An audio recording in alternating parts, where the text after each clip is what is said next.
This morning, Colorado has a new law cracking down on fentanyl possession. 9 News reporter Darius Johnson live outside the state capitol building this morning. And Darius, one of the families pushing for this law lost a loved one to what they call poisoning.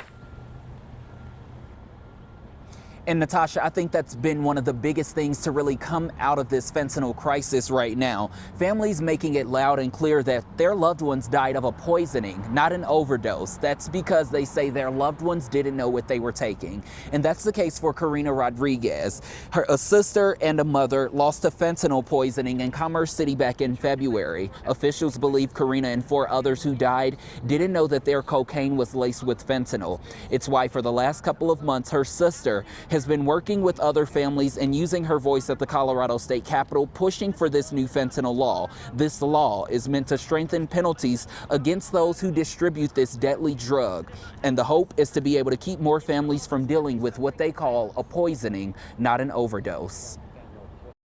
It's a little bittersweet because, you know, if things wouldn't have happened with her sister, we wouldn't have been any part of this. It's exciting to be a part of such a big piece of legislation, but at the same time, you know, it's hard that the reason we have to be here.